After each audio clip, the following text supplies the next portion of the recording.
എല്ലാ ദിവസവും അതിരാവിലെ ദൈവത്തിൻ്റെ തിരുവചനം ഭാഗ്യവചനധാരയായി നിങ്ങളിലേക്ക് ഒഴുകിയിറങ്ങുന്നു.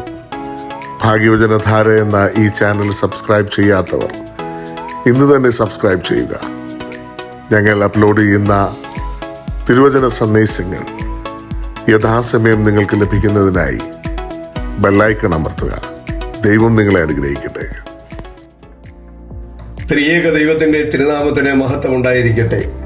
ഭാഗ്യവചനധാര ശ്രവിക്കുന്ന എല്ലാവർക്കും കർത്താവായ യേശുക്രിസ്തുവിന്റെ ധന്യനാമത്തിൽ സ്നേഹവന്ദനം. വിശുദ്ധ മത്തായിയുടെ സുവിശേഷം 4:18 ഇപ്രകാരം എഴുതിയിരിക്കുന്നു: യേശു ഗലീല കടൽപ്പുറത്ത് നടക്കുമ്പോൾ പത്രോസ് എന്ന് പേരുള്ള ശീമോൻ, അവന്റെ സഹോദരനായ അന്ത്രയോസ് എന്നിങ്ങനെ മീൻപിടിക്കാരായ 2 സഹോദരന്മാർ കടലിൽ വല വീശുന്നത് കണ്ടു. എന്റെ പിന്നാലെ വരുവീൻ, ഞാൻ നിങ്ങളെ മനുഷ്യരെ പിടിക്കുന്നവരാക്കാം എന്ന് യേശു അവരോട് പറഞ്ഞു. ഉടനെ അവർ വല വിട്ടേച്ച് യേശുവിനെ അനുഗമിച്ചു. പ്രിയമുള്ളവരെ, എന്തുകൊണ്ടാണ് യേശു ക്രിസ്തു മീൻ പിടിക്കുന്നവരായ മുക്കുവന്മാരെ ശിഷ്യന്മാരായി തെരഞ്ഞെടുത്തത്?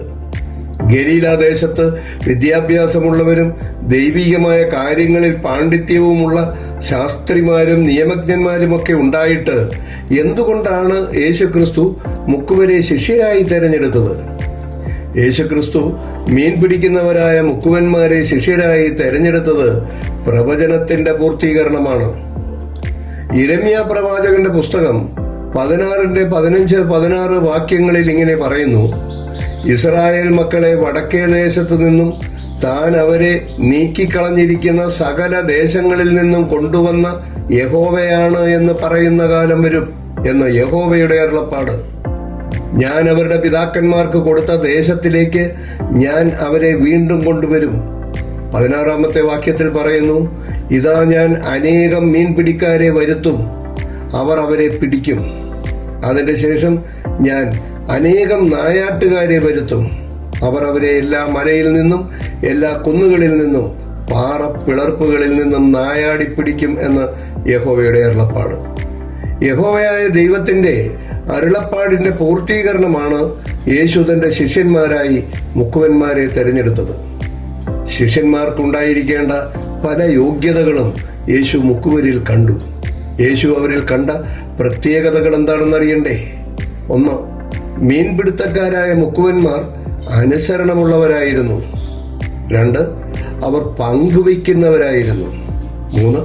അവർ ശക്തന്മാരായിരുന്നു. 4. അവർ ധീരന്മാരായിരുന്നു. 5. അവർ മടിയില്ലാത്തവരായിരുന്നു. 6. മുക്കുവന്മാർ ഫലം ലഭിക്കുന്നത് വരെ കാത്തിരിക്കുന്നവരായിരുന്നു. 7. അവർ പാപത്തെക്കുറിച്ച് ബോധമുള്ളവരായിരുന്നു. കർത്താവ് മുക്കുവരിൽ കണ്ട ഈ ഗുണങ്ങളെല്ലാം വിശുദ്ധ ലൂക്കോസിന്റെ സുവിശേഷം 5-ാം അധ്യായത്തിന്റെ 1 മുതൽ 11 വാക്യങ്ങളിൽ കാണാം. ആരാണ് ഈ നായാട്ടുകാർ? നരനായാട്ടുകാരനായ ശൗലിനെ യേശുക്രിസ്തു വിളിച്ച് തന്റെ ശിഷ്യനാക്കി.